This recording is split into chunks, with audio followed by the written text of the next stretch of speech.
à tous. Donc aujourd'hui, je vais essayer de vous présenter en une quinzaine de minutes une façon d'automatiser le déploiement d'applis mobiles sur les stores.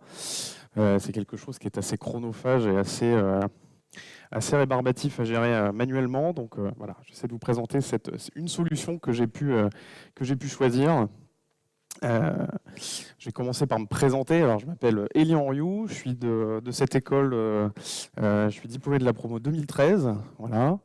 À titre professionnel, je suis lead développeur chez 4SH, qui est une petite société plus si petite maintenant, qui est basée sur Bordeaux, en tout cas à Mérignac.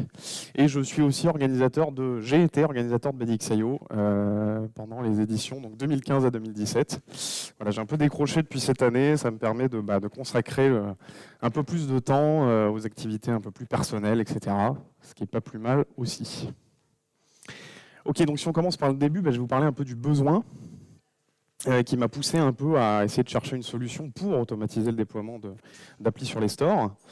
Avec quelques amis, on a développé VoxStream Companion, qui est une application que peut-être vous avez utilisée aujourd'hui pour avoir accès donc, au programme de la conférence, potentiellement à donner vos feedbacks, etc. Et donc c'est une application qui est hybride. Donc techniquement, qu'est-ce que ça veut dire? Ça veut dire que c'est une appli qui est packagée en gros dans un conteneur Cordova, et ce conteneur Cordova, il va exposer des ressources statiques, JS, HTML, CSS, etc. Mais dans l'objectif de vous donner une expérience utilisateur de type natif. Voilà, c'est vraiment ça l'optique. L'intérêt, c'est que ces ressources JS, HTML, CSS, elles sont portables. Et donc finalement, déployer cette appli sur iOS, sur Android, sur je ne sais pas quelle autre plateforme mobile, finalement, ça revient juste à de la config, quoi, pas tellement du code. Donc c'est une équipe avec plusieurs développeurs, au nombre de 3. Absolument énorme. Et on voulait effectivement un déploiement sur les stores iOS et Android qui sont pour nous les 2 stores les plus usités du marché, on va dire. Et en partant de ces constats-là, on s'est dit on veut une solution qui réponde un peu à deux critères. Une, c'est une solution donc, qui va être facilement utilisable, très maintenue, etc. Et une solution qui va permettre d'être intégrée dans un environnement d'intégration continue aussi. Étant donné que l'équipe est composée de plusieurs développeurs, c'est quand même assez intéressant que l'appli puisse être buildée et déployée sur une CI par n'importe quel développeur, et que finalement ça ne soit pas la problématique du j'ai une seule machine qui permet dans l'équipe de dev qui permet de builder l'appli. Voilà, on a justement essayé d'éviter ça. Ok, et donc on s'est un petit peu intéressé à Fastlane, qui répondait un peu à ces critères-là. Alors Fastlane, pour l'aspect un peu historique, ça a été créé en 2014 par Félix Krause, qui est un développeur qui est un peu la bougeotte, etc. Son expérience est assez intéressante, il écrit pas mal d'articles de blog qui sont assez intéressants. Ça a été intégré dans la plateforme Fabric, qui est une plateforme qui a été à la base sortie par Twitter en 2015. C'était un side project de Félix Krause en 2014, ça a été intégré très rapidement dans la plateforme Fabric de Twitter. Et Fabric, donc cette plateforme, a été rachetée par Google en 2017. Donc on voit que c'est quand même un projet qui suscite de l'intérêt, parce que il est passé déjà dans la main de Twitter et de Google en l'espace de 2-3 ans, donc c'est quand même quelque chose d'assez qui a de l'avenir, je pense. Si on avance un peu dans la découverte de Fastlane, c'est un ensemble d'outils qui facilitent le déploiement applicatif sur des stores. Les 3 stores qui sont supportés, c'est Android, iOS et Mac. Okay. Quand je dis un ensemble d'outils, c'est que finalement Fastlane propose tout un tas d'actions, ça s'appelle des actions dans la terminologie Fastlane. Cet ensemble d'actions, il est extensible, c'est-à-dire qu'on peut définir des plugins, il y a même plein de plugins qui existent déjà dans la communauté open source, et on va voir comment en utiliser un. Et c'est plateforme spécifique, donc c'est-à-dire qu'une action va être en général valable sur une plateforme, d'accord ? Une plateforme au sens Android, iOS, Mac. Alors, on va voir ça un peu plus en détail après. Et donc, une fois qu'on a défini des actions, on va les agréger sous la forme de pipeline, de pipelines qui vont être des organisations séquentielles de ces actions-là. Et dans la terminologie Fastlane, ça s'appelle des lanes. Okay, et en fait, tous ces petits mots-là, on va les retrouver dans les configurations techniques qu'on va devoir définir pour utiliser Fastlane. Et encore une fois, les pipelines sont eux aussi plateformes spécifiques. Ok, si on avance encore plus dans la découverte de Fastlane, c'est en fait très concrètement une CLI écrite en Ruby et qui est disponible en tant que paquet sur au moins Gem et au moins sur Homebrew pour les utilisateurs de Mac. Et cette CLI, elle consomme des fichiers de configuration qui sont au nombre de 2 pour les plus importants, on va dire le fastfile et l'appfile. Alors le fastfile, qu'est-ce que c'est? C'est un fichier qui va définir justement les pipelines. C'est vraiment là-dedans qu'on va définir plutôt du comportement. Comment est-ce qu'on va builder notre appli et comment est-ce qu'on va la déployer sur un store? C'est vraiment l'aspect comportement. Et l'aspect appfile, là c'est un fichier qui va plutôt contenir la data. Et cette data va être consommée par les actions définant les pipelines du fastfile. Ok, donc fastfile c'est du comportement, appfile c'est de la data. Et si on va un peu plus dans le concret, bah effectivement on a du code ici. Okay. En fait on a un extrait de fastfile qui encore une fois décrit du comportement. Je l'ai dit, une lane c'est plateforme spécifique, notamment ce qu'on voit, hein, on définit une lane qui s'appelle bêta pour la plateforme iOS. Et on voit dans cette lane un peu toutes les actions qui vont être exécutées de manière séquentielle dans cette lane. Okay.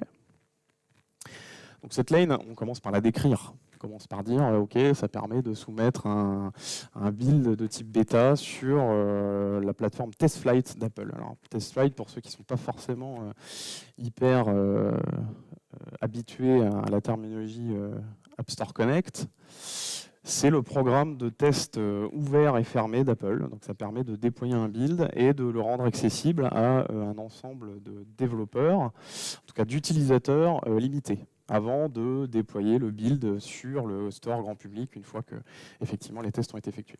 Donc c'est vraiment pour pousser un build bêta. Okay. La première action qu'on définit, c'est CERT. Alors CERT, c'est une action qui est donc plateforme spécifique iOS et qui permet de gérer les certificats. Donc, comme son nom l'indique, qui va permettre donc de télécharger les certificats sur le serveur d'Apple, qui va, ça c'est quelque chose qui n'est pas trivial à faire manuellement, parce que ce certificat doit être installé dans la keychain de la machine sur laquelle on build. Enfin, il y a une complexité qui est quand même pas mal masquée par cet outil-là. Donc certes, c'est pour télécharger les certificats qui va permettre de signer l'appli. OK, on avance. Deuxième action, SAI. SAI, qu'est-ce que ça fait? Ça permet de gérer des provisioning profiles. Donc encore une fois, pour ceux qui ne sont pas très habitués à la terminologie App Store Connect, les provisioning profiles, c'est vraiment un conteneur qui va embarquer tout un tas de choses qui émanent du compte développeur. Donc les certificats qui vont permettre de signer l'appli, mais aussi la liste des devices qui vont être autorisés à exécuter l'application. Voilà, un ensemble de choses qui vont être vraiment essentielles au packaging de l'appli. C'est vraiment très central le provisioning profile. Et encore une fois, c'est pas simple à gérer manuellement. Et cet outil permet vraiment de masquer cette complexité-là. Sur chacune des actions, on passe des paramètres, bien sûr. Ce que je n'ai pas dit, c'est que c'est des fichiers de configuration YAML, donc on s'appuie vraiment sur cette syntaxe-là. Ok, ensuite, on va appeler une action qui s'appelle Cordova. Cordova, lui, il va avoir la responsabilité de builder un projet Xcode à partir de la codebase, effectivement, des ressources statiques qu'on a définies dans notre workspace. Et des fichiers de configuration Cordova. À partir de ces inputs-là, il va sortir un dossier qui va correspondre à un projet Xcode. Okay. Ce projet Xcode, il va être potentiellement, on peut l'ouvrir dans Xcode, qui est l'IDE qui permet de développer des applis Mac et iOS. Okay. C'est vraiment ça la sortie de Cordova. Et ensuite, on va appeler Jim. Jim, c'est encore une fois une action qui est iOS spécifique et qui est capable de builder, vraiment de générer un IPA, donc qui est vraiment le package qui va correspondre à l'appli mobile qu'on va pouvoir distribuer à la fin. C'est l'équivalent d'un APK, pour ceux qui sont plus habitués à la terminologie Android. Et donc ce Jim, il va prendre un projet Xcode en entrée, il va le builder, et en sortie, il va packager un IPA. Okay. Et cet IPA, bah, finalement, on pourrait très bien l'installer directement sur un device, ou on pourrait très bien avoir envie de le déployer sur un store. Et c'est ce qu'on va faire. Puisqu'après cette étape de Jim, on va appeler Pilot.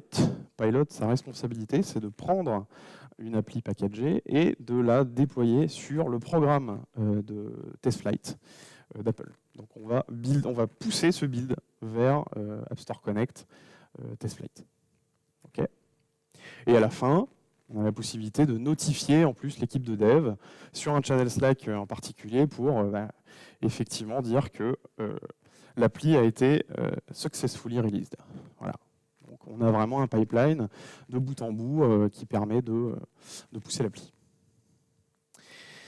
Ok, ça c'était le fastline, donc la partie comportement. La partie data maintenant, donc on a un app file qui va définir un certain nombre de variables d'environnement, d'accord, qui vont être consommées par les actions que je vous ai présentées avant, d'accord.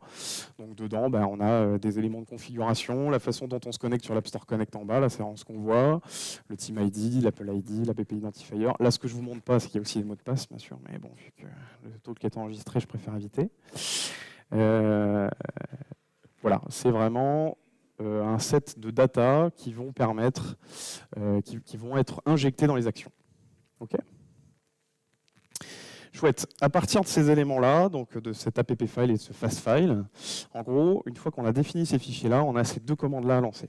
Donc fastlane add plugin Cordova, parce que je vous ai dit tout à l'heure que le set d'actions qui était disponible dans la CLI Cordova, c'était extensible. Donc là, on peut ajouter en fait un plugin Cordova qui va nous permettre d'invoquer le build Cordova qui va permettre de générer un projet Xcode à partir de la code base qu'on a à la base. Okay, ça, c'est quelque chose qui n'est pas natif dans Fastlane. Et donc, on peut ajouter cette action grâce à cette commande. Ok, une fois qu'on a fait ça, on va pouvoir lancer le build avec Fastlane iOS Beta. La syntaxe est la suivante, donc Fastlane, on appelle la CLI, iOS, la plateforme, et Beta, c'est le nom de la line. Donc, on invoque le pipeline Beta sur la plateforme iOS. Ok, simple. Donc, étant donné que j'ai plus énormément de temps, je vais passer à la démo. Donc, je vais essayer de vous montrer que c'est quand même assez facile. Là, on se trouve sur le code de Voxrin. Ok, et on a un répertoire source dans lequel on a toute l'appli web qui est dispo ici. Okay, et on a un répertoire Fastlane dans lequel on a le fastfile que je vous montre actuellement, donc qui reprend en gros la lane telle qu'elle est décrite dans les slides. Okay, ça c'est pour la plateforme Android. On a la même chose pour la plateforme iOS ici. Et on a le fichier appfile qui regroupe des informations, je l'ai dit. Voilà. Bon, il y a des mots de passe. C'est pas très grave. Il n'y a rien de méchant.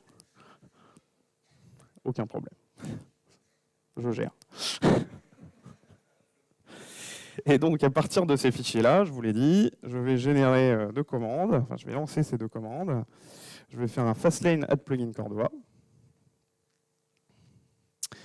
Ok, donc là, il va télécharger des choses. Il me demande si il est d'accord. Enfin, je suis d'accord pour générer un fichier gemfile et plugin file. Ce fichier plugin file, en fait, il dit de quel plugin je vais avoir besoin pour mon build. Okay, et c'est la commande que je viens d'exécuter, finalement, je n'aurai pas à la réexécuter la prochaine fois. Ok, et ensuite, j'ai plus qu'à faire le fastlane iOS beta.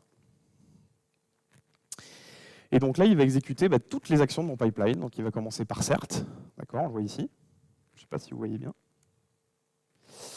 Il va commencer par cert, donc il va dire mon certificat de type distribution iOS, il n'est pas installé sur la machine, enfin bon, il va essayer de le télécharger, etc.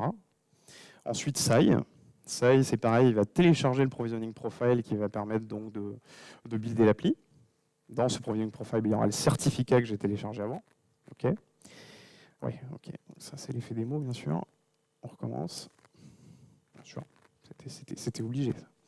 Donc, on recommence. Il fetch les profils, j'en étais là. Ok, et il lance le build Cordova. Le voici. Donc, ça génère quand même un paquet de logs, bien sûr, qui ne sont pas forcément très intelligibles, comme on peut le voir. Dans l'objectif de sortir un projet Xcode. C'est un peu ce qu'on va voir à la fin. RKF succeed, ok, et j'ai mon projet Xcode qui est défini. Okay. Et ensuite, on passe à l'étape GIM. Donc la GIM, on est plutôt dans de la compilation Objective-C, on est vraiment dans du proche du hardware, enfin entre guillemets, c'est-à-dire que le projet Xcode Proj va être buildé en IPA.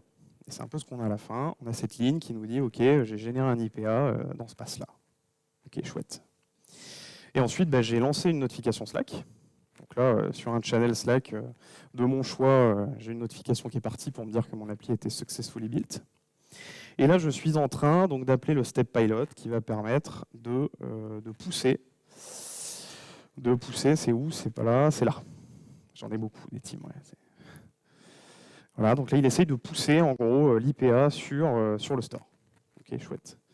Donc là, effectivement, on voit la notification Slack qui vient d'arriver à 12h59, qui présente un certain nombre d'informations intéressantes, la branche sur laquelle je me trouve, la line que j'ai lancée, l'auteur du commit sur lequel je me trouve, etc. Ok. Alors là, qu'est-ce qu'il me dit? Il me dit, je ne sais pas si j'ai beaucoup de temps encore. Non, c'est fini, ok. Là, ce qu'il me dit, c'est qu'en fait, dans mon config.xml Cordova, j'ai mis un build qui existe déjà. Donc j'ai un système de versionning.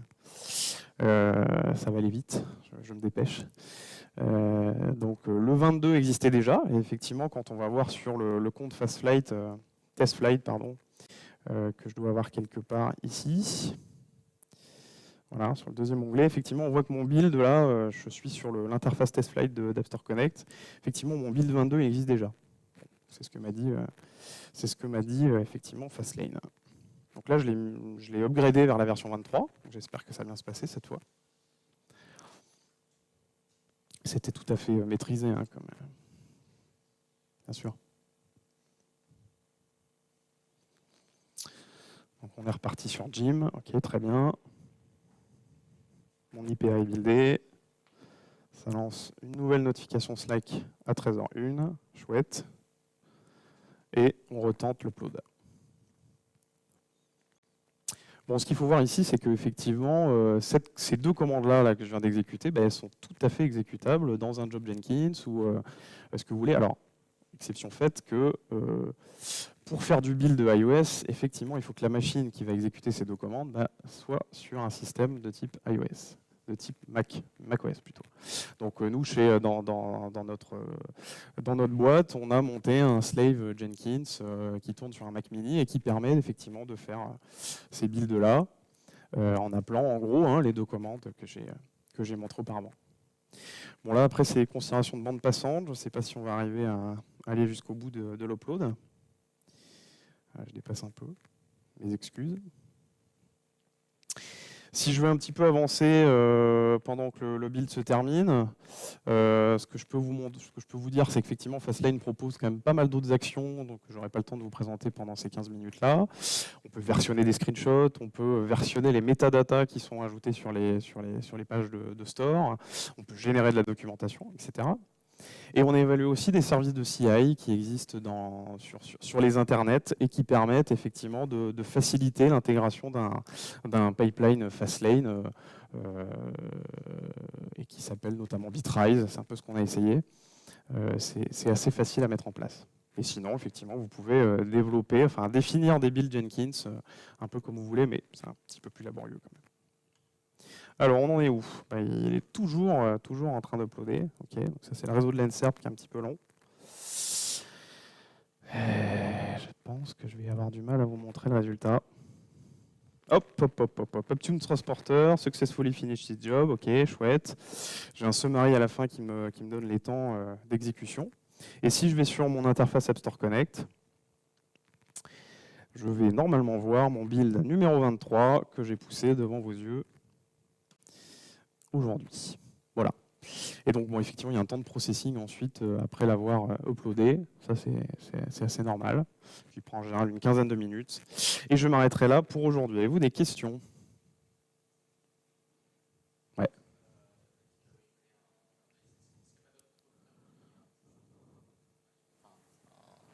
macOS. Oui, est-ce qu'il n'y a pas d'autres prérequis que macOS? Il me semble que c'est du Ruby. Oui. Donc il faut avoir installé un certain... Est-ce qu'il y a une image Docker qui existe avec Je pense qu'une image Docker existe, oui, tout à fait. Ouais. Okay. Donc ça peut très bien être dockerisé en plus, ouais. Carrément. Oui. Alors, micro. J'ai essayé Bitrise, tout à fait. Ouais, ça marche très bien. Ça marche très bien. Il suffit de mettre un repo Git en entrée. Il a un système de scanner en fait qui va déterminer tout de suite que c'est du Fastlane, que c'est du Ionic en fonction un peu de la typologie des répertoires, etc. Enfin, c'est assez efficace. Et à partir de là, tu as tes crédentials App Store Connect à enregistrer dedans quand même. Hein. bien sûr, pour qu'ils puissent communiquer avec l'API App Store Connect. Et finalement, le build se passe bien et il arrive à pousser aussi bien que lorsque je lance les deux commandes ici dans un shell. Alors après, il y a un pricing un peu particulier, c'est un pricing au temps, en fait. Donc tu dois avoir 200 minutes par mois, quelque chose comme ça. Donc si tu builds beaucoup, tu peux atteindre quand même assez rapidement les 200 minutes.